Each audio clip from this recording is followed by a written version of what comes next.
جسم مبارک میں علماء نے لکھا رسول اسلام کے 24 معجزات کا، جہاں سے بھی رسول خدا گزرتے تھے سر پہ ایک ابر رہتا تھا، ایک بادل رہتا تھا، کیونکہ خالق کو یہ برداشت نہیں تھا کہ ان کے سائے پہ کسی کے پاؤں آ جائیں، ان کے سائے پہ بھی کسی کے پاؤں نہ آئیں۔ اب اگر کبھی کسی نواسے کو کاندھوں پہ سوار کریں تو پھر ماننا پڑے گا خالق کی اجازت تھی۔ دوسرا، قد آور سے قد آور آدمی جب پیغمبر کے سامنے آتا تو رسول اسلام سر سے لے کے گردن تک اونچے نظر آتے تھے۔ کوئی بھی بلند قامت سے بلند قامت آدمی پیغمبر کے سامنے آتا تو سر سے لے کے گردن تک چھوٹا نظر آتا تھا۔ پیغمبر بہت زیادہ لمبے نہیں تھے لیکن وہ آدمی پھر بھی چھوٹا نظر آتا تھا۔ صحابہ کہتے تھے یا رسول اللہ یہ کیا ماجرا ہے؟ کہا میرے خالق کو منظور نہیں کوئی مجھ سے اونچا نظر آئے۔ کتنے لوگ ہیں یا نہیں؟ یہ دوسرا معجزہ بھی میں نے صرف پیش کیا ہے۔ تیسرا معجزہ علماء نے لکھا ہے، کہا کہ آپ کا جو پسینہ تھا اس سے خاص خوشبو آتی تھی جو نہ کسی گلاب میں تھی، نہ کسی پھول میں تھی، نہ کسی عطر میں تھی۔ آپ کے پسینے سے خاص خوشبو آتی تھی، توجہ ہو، پسینے سے خاص خوشبو آتی تھی، جسم مطہر سے خاص خوشبو آتی تھی، ایسی خوشبو آتی تھی کہ جہاں سے آپ گزر جاتے تھے 1 سے 2 دن تک کافر و مشرک جب وہاں آتے تھے تو سونگ کے بتاتے تھے لگتا ہے محمد گزرے ہوں گے۔ تو دوسرا پوچھتا کیسے معلوم؟ کہ وہ جو خوشبو ان کے بدن سے آتی ہے نا وہ اس جگہ سے آ رہی ہے۔ کہ جسد مطہر سے خوشبو آتی تھی۔ ایک اور کہ جب راستے پہ چلتے تھے تو بعض اوقات کچے پہ چلتے تھے، گارے پہ، ریت پہ، مٹی پہ چلتے تھے، قدموں کے نشان نہیں بنتے تھے، اور بعض اوقات چٹانوں پہ پاؤں رکھتے جاتے تھے، نشان بنتے جاتے تھے۔ اب سمجھ میں آیا یہ قدم گاہ کے نشان کیوں ہیں؟ کہ بعض اوقات پاؤں چٹانوں پہ رکھتے تو نشان بنتے چلے جاتے۔ تو بعض علماء نے لکھا کہ اگر بعض صحابہ نے سوال کیا یا رسول اللہ بعض اوقات ہمیں لگتا ہے کہ آپ مٹی پہ نہیں چل رہے ہیں، اس سے اوپر چل رہے ہیں، آپ کے نشان نہیں بنتے اور چٹانوں پہ نشان بنتے چلے جاتے ہیں بعض اوقات، یہ کیا وجہ ہے؟ کہا میں اختیار رکھتا ہوں جہاں چاہوں میرے قدموں کے آثار باقی رہیں۔ ارے جسے قدموں کے آثار پہ اختیار ہو کیا دلوں پہ اختیار نہیں ہوگا؟ تو کہا کہ اور کیا معجزات ہیں؟ کہ جناب سرور کائنات کی پیشانی سے خاص نور نکلتا رہتا تھا، خاص نور نکلتا تھا پیشانی سے۔ توجہ ہے میرے ساتھ مجمع کی؟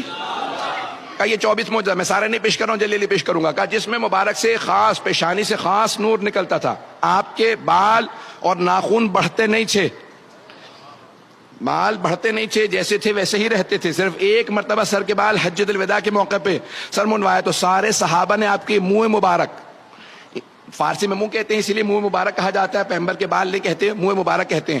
تو صحابہ کرام نے سارے کے سارے پیغمبر اسلام کے مبارک آپس میں تقسیم کر لیے اور وہ فرماتے تھے ہم ہاتھوں پہ رکھ کے جب دعا مانگتے تھے دعا قبول ہوتی تھی۔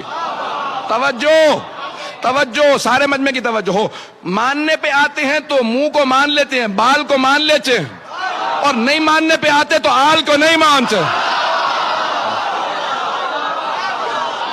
تو منہ مبارک یہاں تک لکھا ہے کہ سرور کائنات جب وضو کرتے تھے تو صحابہ وضو کا پانی بہنے نہیں دیتے تھے، یہاں تک کہ خود شیخ مرتضیٰ مطہری نے بھی لکھا، بڑے بڑے علماء نے لکھا، صحابہ کرام فوراً ظرف لے کے آتے، برتن لے آتے کہ پیغمبر کے وضو کا پانی گرنے نہ دینا۔ جب پیغمبر وضو کر رہے ہوتے تھے تو وہ فوراً ظرف نیچے رکھ دیتے، یہ پیغمبر کے بدن سے مس ہوا پانی ہے، لے جانا، بیماروں کو پلانا، شفا مل جائے گی۔ تو صحابہ کرام تبرکن پیغمبر کے بدن سے مس ہوا پانی لے جاتے تھے، تبرکن۔ تبرک کے منکروں کو بتا دیجئے صحابہ تبرک کو مانتے تھے۔ جانے کے رامی اب یہ سارے معجزات جسد مطہر سے متعلق ہیں سرور کائنات کے، کہ جسم مبارک کے اندر ایسے ایسے معجزات ہیں سرور کائنات کے، میں پیش کر رہا ہوں آپ کو، اگر سننا چاہیں گے حضرات آگے بڑھوں گا۔ یہاں تک کہ جناب خدیجۃ الکبریٰ نے میسرہ اپنے خادم سے پوچھا تھا جو ان کا منشی تھا کہ جب تم سفر میں ساتھ تھے تو تم نے کیا غور کیا؟ کہا بی بی جب رات کو خیمے نصب کر دیے جاتے تھے سب لوگ زمین پہ اپنے بسترے لگا کے سو جاتے تھے، تو جب بھی کوئی خیمے میں آتا تو اشارہ کر کے بتا دیتا تھا یہ محمد سو رہا ہے۔ تو کہا میسرہ پتہ کیسے چلتا تھا؟ کہا بی بی سارے کے سارے افراد جب سو جاتے تھے تو رات کی تاریکی تھی تو پتہ نہیں چلتا تھا کون کون ہے، لیکن جب محمد مصطفیٰ سوتے تھے نا تو پورے بدن کو ڈھانپ لیتے تھے کالی چادر سے، اور سارے ہمارے بھائی بھی آج تک نعتیں پڑھتے ہیں، اے کالی کملی والے تجھ پہ لاکھوں سلام۔ پیغمبر کالی کملی پہلے تو سنت ہے، ہم شیعہ کالے کپڑے پہنے تو بدعت ہے۔ بھائی توجہ توجہ توجہ، وقت نہیں ہے نعروں کا، میں بہت تیزی سے چل رہا ہوں. تو اب یہاں پہ سارے کے سارے افراد بولیں گے، مجھے پورا یقین ہے، جملہ پیش کر رہا ہوں کہ پورے بدن کو ڈھانپ کے کالے رنگ کی چادر اوڑھ کے پیغمبر سو جاتے تھے، پورا بدن ڈھانپ کے سوتے تھے، پورا بدن ڈھانپ کے سوتے تھے. پھر بھی ہم دیکھ کے بتاتے تھے یہ محمد سو رہے ہیں. بی بی نے کہا کیسے پتا چلتا تھا؟ میں سرا کیسے پتا چلتا تھا؟